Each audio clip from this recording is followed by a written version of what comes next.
My name is Theo Marsh. I'm 29 years old, and for the last 6 years I have made my living by listening to other people's pianos and never playing my own. I tune them. I crawl underneath the big concert grands in church basements and the tired uprights in school music rooms, and I set little felt wedges between the strings, and I turn the pins a hair at a time until the false beats go quiet and the note sits clean and true. People think tuning is about being able to play. It isn't. It's about being able to hear. And I can hear everything. I can hear a piano that has been loved and a piano that has been ignored. I can hear a soundboard cracking somewhere it shouldn't. What I could not do anymore, what I had told myself I would never do again, was sit down at one of those instruments after I had made it right and actually play it the way I once could. Because my left hand does not work the way it used to. It hasn't since I was 23, since the night a delivery truck folded the side of a parked car against a brick wall with my hand in between.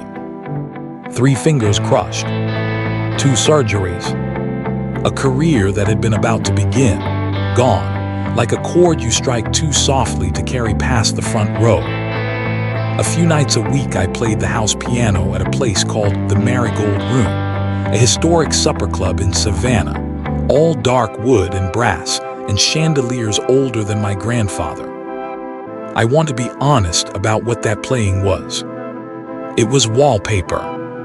It was the easy stuff, the standards and the soft jazz, the things you can do with a strong right hand and a left hand that only has to lean on a few low notes and let them ring. Nobody listened.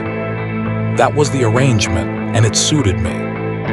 I played for a room that was busy doing other things, and I was a man who had made his peace with being half of what he had once been, playing for people who weren't really there.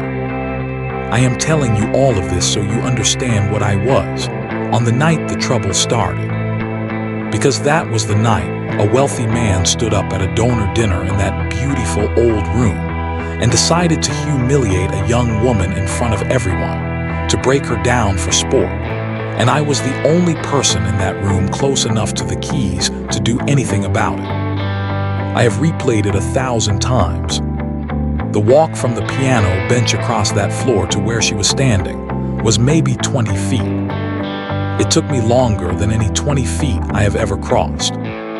And I want to tell you, before I tell you anything else, that walking to that piano with her was the bravest thing I had done since the accident. Braver than the surgeries. Braver than going back to music in the smallest, safest way I could find. For 6 years, I had built a whole quiet life around the promise that I would never let a room hear me try and fail again. That night I broke that promise on purpose for a stranger, and it changed both of our lives.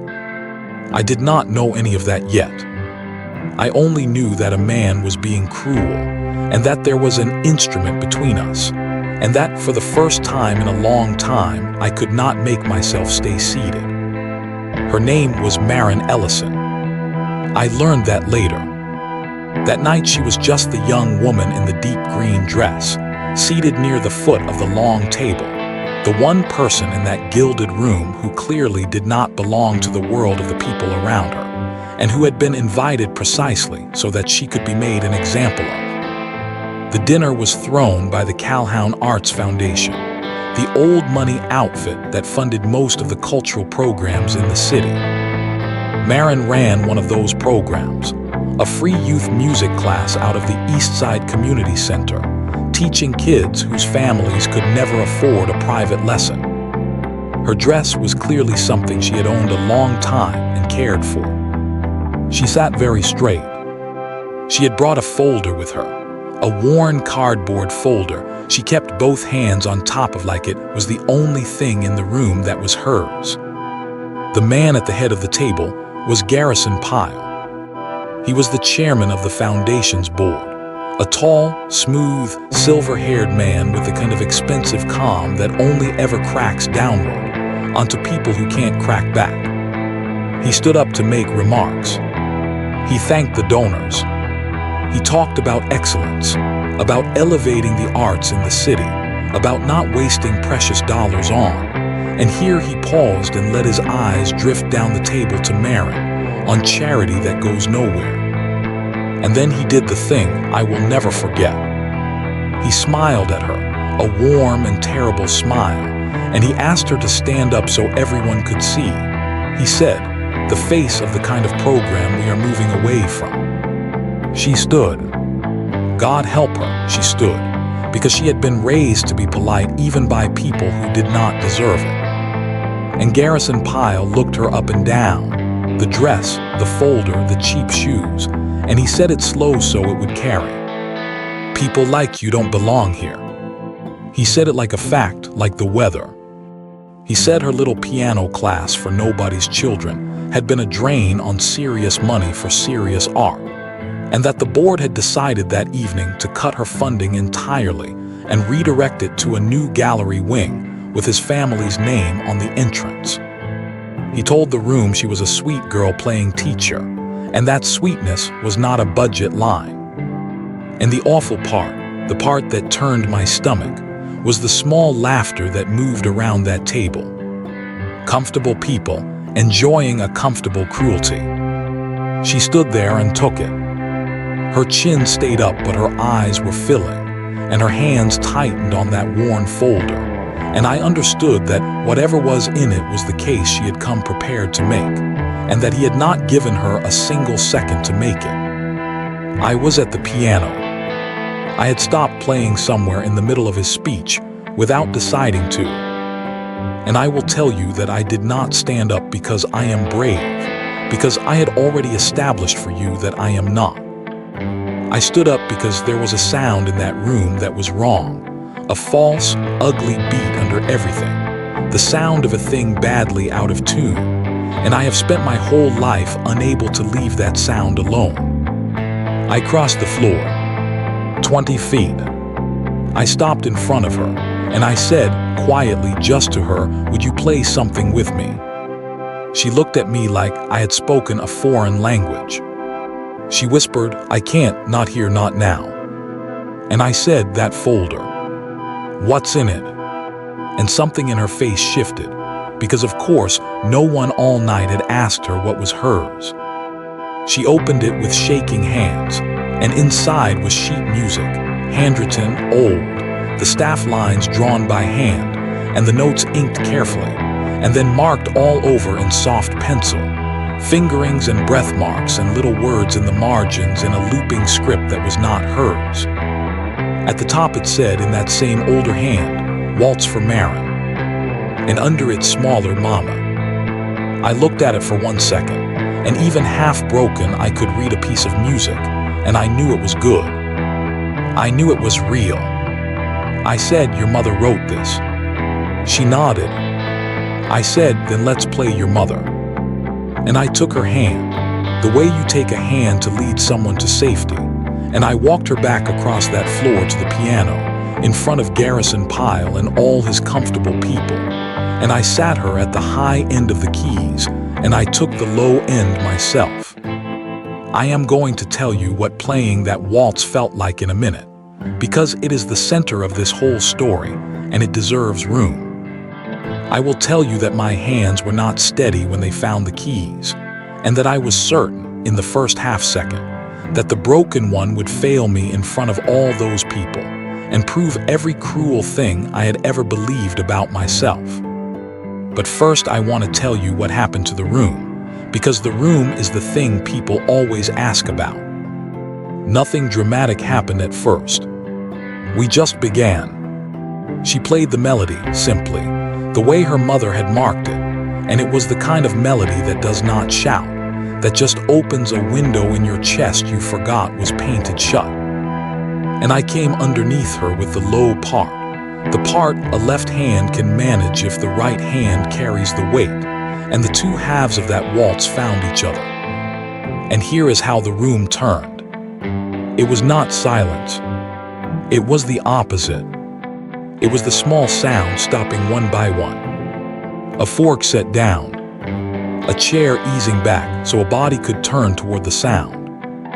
A man near the front, who had been laughing 2 minutes earlier, leaning his head into his hand. A woman in pearls who, I would learn, was a major donor pressing a napkin to her eyes and not bothering to hide it. By the second time through the melody, every face in that gilded room had turned toward a thrift store dress and a broken-handed tuner, and not one of them was thinking about a gallery wing. They were thinking about their own mothers. They were thinking about the things they had let powerful men take from them. Marin's playing was clean and full of grief and full of dignity, and the dignity was the thing Garrison Pyle had tried to take from her, and she got it back one bar at a time in front of him, with his own donors as witnesses. When the last chord rang out and faded, the applause did not come politely. It came like a wave that had been held back too long. People stood. Garrison Pyle did not stand. He sat at the head of his table with his smooth calm cracking downward at last, and he watched a room he thought he owned belonged to someone else. That was the inciting spike, as the people who study these things would say. That was the night everything started. But I have learned that the loud night is never the whole story. The whole story is in the quiet weeks after, when the wave goes back out and you find out what it left on the sand. The next week, I went to the East Side Community Center. I told myself I was just curious. The truth is I had not been able to stop thinking about that waltz, and about her hands, and about the thing that had woken up in my own chest at the piano and would not go back to sleep. The center was a low brick building with a hand-painted sign, and inside, in a room that smelled like floor wax and crayons, was the program Garrison Pyle had called Nobody's Class. There were maybe 18 kids. There was a chalkboard with a hand-drawn keyboard on it. And there was a piano, a donated upright that somebody had clearly given them to get it out of a garage, and it was a wreck. 2 dead keys, a cracked hammer, and so out of tune that the kids had been learning intervals that were lies. Marin was teaching a boy named Dwayne to find middle C, and when she saw me in the doorway, she went very still, and then she said, "The piano man." I said I had brought my kit. I did not ask permission. I just opened the lid and got to work, because tuning a piano is the only language I have ever been completely fluent in, and I had a great deal I did not know how to say. I spent the whole afternoon on that wreck. I replaced the cracked hammer with one I had in my van. I freed the dead keys. I pulled it back up to pitch slow and careful so the old frame would not fight me. And the kids gathered around and watched a grown man lie on the floor under a piano, and they asked 100 questions, and I answered every one. When I finally played a clean octave up the whole range, and it rang true for the first time in years, Dwayne said it sounds like a real one now, and I had to look away for a second. That became my pattern. I tuned that piano. Then I started staying to help. Then I started coming on the days I had no reason to. Marin and I did not talk about the marigold room, not at first. We talked about the kids. We talked about which ones had something. There was a girl named Lucia who could not read a note yet but could hear a melody once and play it back. And Marin watched her the way a farmer watches the sky, hopeful and afraid to say it out loud. We talked about her mother a little, and I learned that the waltz was the only piece her mother had ever finished, written for Marin when she was a baby, and that her mother had died when Marin was 12, and that the worn folder went everywhere with her because it was the only place her mother's handwriting still lived. She told me she had memorized the waltz so completely that she could play it with her eyes closed, but that she carried the paper anyway, because memory fades and her mother's pencil marks did not. The warming between us was slow, and it was made out of small things: a thermos of coffee on a cold morning, a coat held open at a doorway, A child taught to count rhythm by clapping until the clapping turned into a kind of laughter. I would catch her watching me work on the old upright, and she would catch me watching her teach, and we would both look away and pretend we had not. I want to be clear that nothing was said for a long while. We were two careful people who had both been hurt, and we circled the thing the way you circle a piano you are afraid to sit down at, certain that the moment you touch it you will find out whether it can still be played. We circled it for a long time before either of us would name it. But there were questions hanging in the air that whole time, and I knew it even then, the way you know weather is coming. Why had Garrison Pyle, a man with everything, bothered to grind down a music teacher with nothing? Why her? Why so personal? Why announce it like a verdict? There was the question of my hand, which Marin had started to ask about with her eyes and not her mouth, and the question of whether I would ever truly play again, or whether that one waltz had been a door that closed behind me. There was the waltz itself, whose music it really was, and whether a thing a dying woman wrote for her baby could survive in a world run by men like Pyle. And underneath all of it, the question that turned out to matter most: whether a free program with no money and no power could possibly survive a man who had decided to erase it. The proof object in all of this, the thing the whole story turns on, was that worn cardboard folder and the handwritten waltz inside it. I came to understand it slowly. Marin's mother had not just written a song. She had been, years ago, one of the founding teachers of the very program Marin now ran, back when the Calhoun Foundation first endowed it. That waltz had been played at the program's first recital, decades ago. The program was, in a real sense, her mother's life's work, and Marin had taken it up like an inheritance.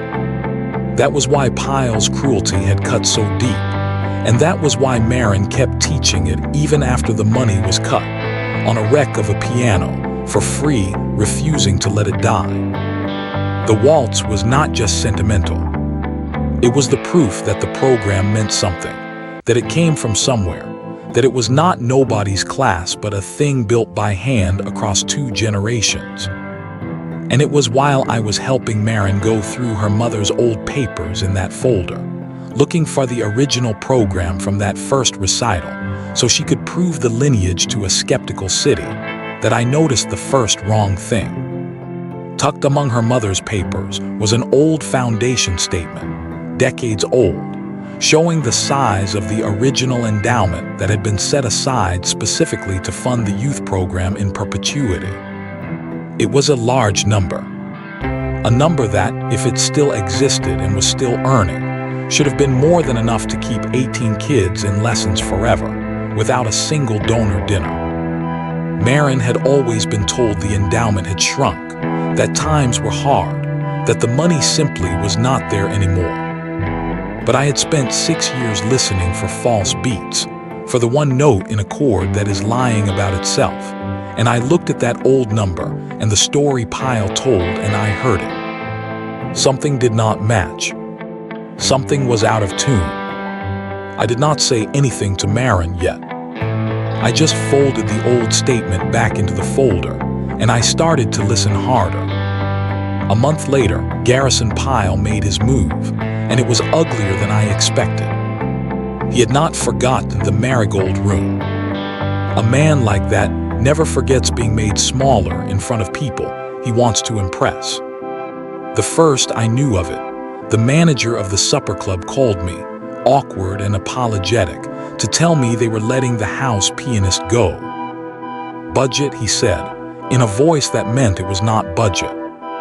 I found out later that Pyle's foundation had a standing private room at the Marigold and a great deal of influence over who got booked there, and that he had made it quietly clear that he would take his business and his friend's business elsewhere if a certain tuner kept embarrassing his guests.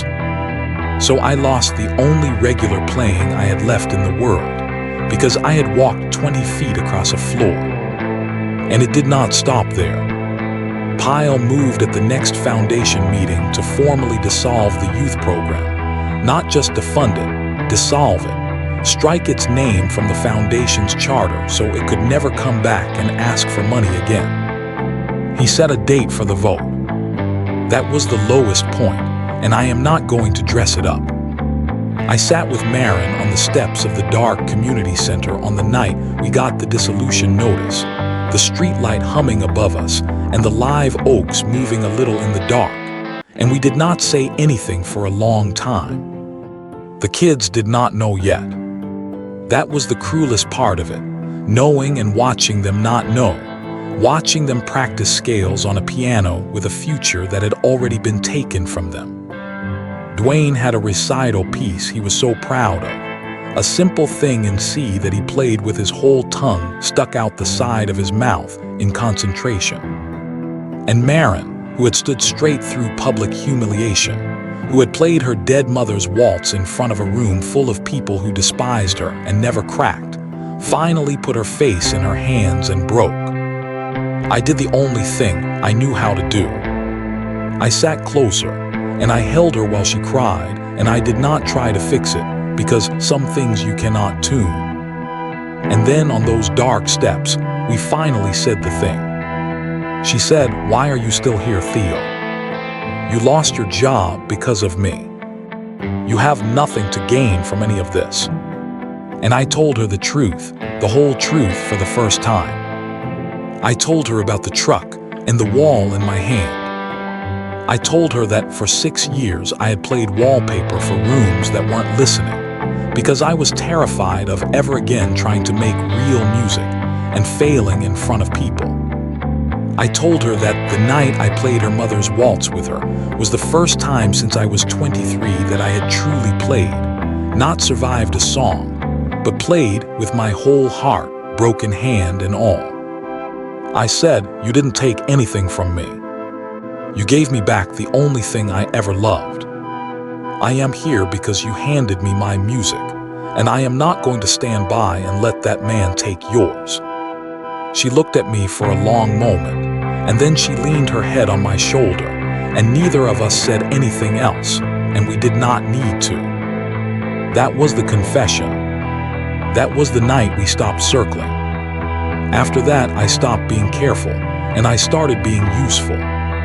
The program had one last chance, the board vote, and a vote can go either way if the people voting are given a reason. Marin had standing to address the board before they decided. She would make the case for the program, for the kids, for her mother's legacy. But I knew, the way I had known on the steps with that old statement, that a heartfelt case would not be enough against a man like Pyle. He would smile and call it sentiment. We needed the thing that does not bend, the truth about the money. So while Marin prepared her words, I chased the discrepancy. It was not glamorous. It was weeks of public records, because foundation filings are public if you know where to look and have the patience to read them. And I have a great deal of patience for boring documents that are quietly lying. I pulled every annual filing the Calhoun Foundation had submitted for 15 years. I sat at a long table in the back of the county library after my tuning jobs were done, with a stack of printouts and a mechanical pencil, doing the same slow, patient work I do under a soundboard, which is to say going string by string, page by page, listening for the one that is out of true. I laid them out on the floor of my apartment like a giant out-of-tune piano, the years running left to right, the numbers stacked in columns, and I went looking for the false beat, the figure that did not agree with the figure beside it. Marin would call at night to ask if I had found anything, and for a long time I had to tell her no, just keep listening. And then one night around 2 in the morning, with the whole city asleep, I found it. The endowment that had been set aside for the youth program, that large number in Marin's mother's old statement, had not shrunk because times were hard. It had been moved. Year after year, money had been quietly transferred out of the restricted program endowment and into a general fund that Garrison Pyle controlled directly. And from there, it had gone into things: a gallery wing, a sculpture commission, a renovation, every one of them a project with the Pyle name attached, every one of them the kind of glossy vanity that gets a man's name on a wall. He had been skimming the children's music money to buy himself monuments for years. And the program had been told there was nothing left.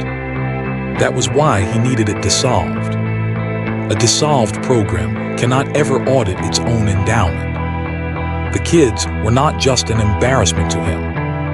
They were a loose thread that could unravel everything. I had the filings, but filings can be argued with. What I needed was the one clean document, the receipt, the thing a man cannot smile away. And it turned out it had been in front of us the whole time, almost.